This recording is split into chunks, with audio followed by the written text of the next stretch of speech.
I'm going to tell you something that took me 100 years to understand.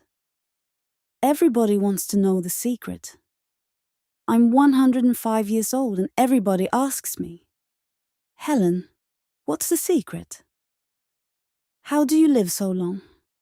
How are you so happy? They think I'm going to say olive oil or tea or walking every day. I do all those things. Sure. But that's not the secret. You want to know the secret? Come closer.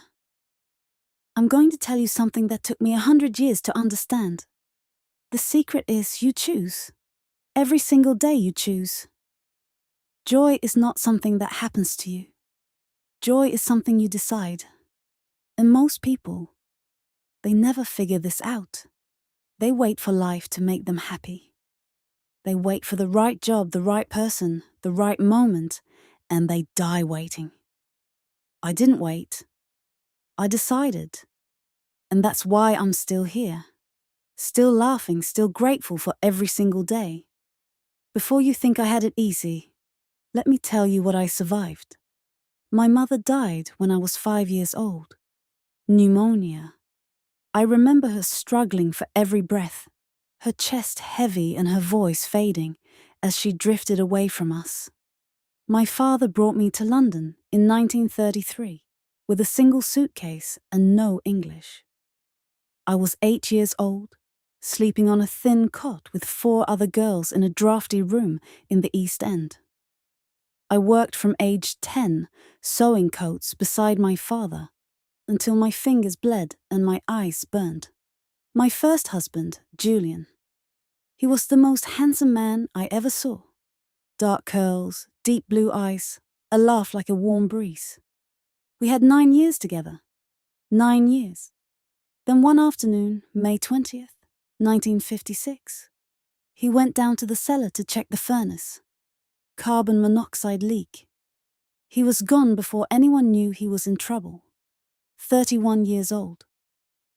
I was 27 with 2 babies and no idea how to go on. Then in 1983, my tailoring shop was destroyed in a flood. Everything I built for 26 years, ruined in one night by the rising water. I stood on the pavement watching 60 years of my family's hard work wash away in the mud. I was 58. I thought, this is it. This is where I give up. So don't tell me about hard times. I know hard times. But here's what I also know. Hard times don't have to make you hard. And that's the first lesson. Write it down. Hard times don't have to make you hard. You get to choose what they make you. After Julian died, I had a choice. I could be angry at God, at life, at everything. And believe me, I was angry. For about 6 months, I was the angriest woman in the neighborhood. I snapped at neighbors. I yelled at my sister. I didn't sleep, didn't eat. My children were scared of me. Then one night, my daughter, Elena, she was maybe 5 years old. She came to me crying. She said, "Mama, why are you so cross? Did I do something wrong?" And I looked at this little girl, this beautiful little girl who lost her father. And she thought it was her fault that I was angry. That night, I made a decision. I said, "Helen, you can be angry, or you can be a mother. You can't be both." And Julian, God rest his soul, he didn't marry an angry woman. He married a woman who made him feel alive. So, I'm gonna make my children feel alive. I'm gonna honor his memory by being the woman he fell in love with. And that's what I did. Not because I wasn't sad. I was sad every day for years. But I decided that sadness wasn't going to be the only thing my children saw. They were going to see joy too. They were going to see their mother choose life. So, here's what I want you to understand. You're going through something right now. Maybe you lost someone. Maybe you lost something. Maybe life knocked you down and you don't know how to get up. I'm not going to tell you to pretend it doesn't hurt. It hurts. Feel it. But then, and this is important, then you choose. You choose what comes next. Nobody else can make that choice for you. Now, let me tell you about Arthur. 1995. I'm 70 years old. I haven't been with a man in almost 40 years. I go to a community center bingo night. The only reason I went was for the lemon cake. I'm telling you the truth. And I see this man across the room. He's laughing at something and his whole face crinkles up. And I think that's the most charming thing I've seen in 40 years. His name was Arthur Sterling. And when I walked over to talk to him, people actually stopped talking to watch. An old immigrant woman and a local gentleman in 1990s England. The looks we got. My own daughter, Elena. She didn't speak to me for 2 years after I moved in with him. 2 years. She said I was betraying her father's memory. She said people were whispering. You know what I told her? I said, Eleanor, I love you, but I spent 40 years alone. I'm 70 years old. I found someone who makes me laugh. If the neighbors don't like it, the neighbors can look the other way. That's lesson number 2. Write it down. Stop caring what people think. At some point, and I hope it comes before you're 70, you realize that other people's opinions can't hurt you. Only you can hurt you by believing them. Arthur and me, we had 30 years. 30 beautiful years. He died last autumn in his sleep. 93 years old. I held his hand all night. I miss him every single day. But you know what? He would be so annoyed with me if I stopped smiling.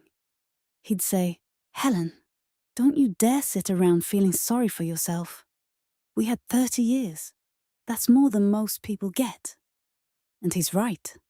So I keep smiling for him. You want to know what makes me happy now? I'll tell you. Hot tea in the morning, the light coming through the garden window. My great-granddaughter, Mia. She's 7. She calls me every Saturday. The taste of a fresh scone. The sound of old jazz records.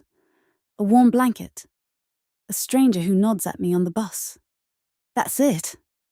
That's the whole list. I don't need a yacht.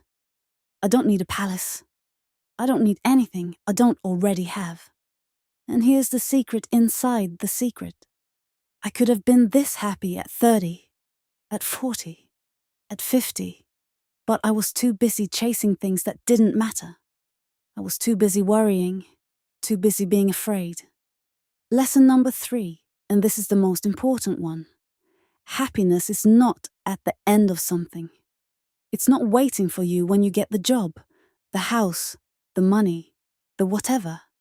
Happiness is right here, right now, in the things you already have. But you have to open your eyes to see it. Most people walk right past it every single day. So tonight, when you're done reading this, I want you to do something. Sit down, look around, find 3 things you're grateful for. Not big things, small things. The way the sun sets, the sound of the rain, the fact that you can feel your heart beating. Start there. Gratitude is like a muscle. You have to exercise it every day. And if you do, I promise you, your life will change. I'm 105 years old. I lost my mother at 5. I lost my first husband at 31. I lost my shop at 58. I lost Arthur last year. I should be the saddest woman in the world, but I'm not. Because every morning I wake up, I say, Thank you, Lord. Thank you for one more day. What are we going to do with it? That's the secret. That's the whole secret. You choose joy. Every single day, you choose it. Not because life is easy, life is hard. Not because nothing bad happens. Bad things happen all the time. You choose joy because the alternative is misery. And misery is a waste of whatever time you have left. My mother used to say, and I remember this even though I was only 5. She used to say, Helen, life is beautiful if you look at it right. I didn't understand when I was 5. I didn't understand when I was 30 or 50 or even 70. But now, at 105, I finally understand. Life is beautiful, not perfect, beautiful, with all the pain, all the loss, all the hard times. Beautiful. And you only get one. So stop waiting to be happy. Stop waiting for everything to be okay. Choose joy now, today, while you're still here to choose it. That's the secret.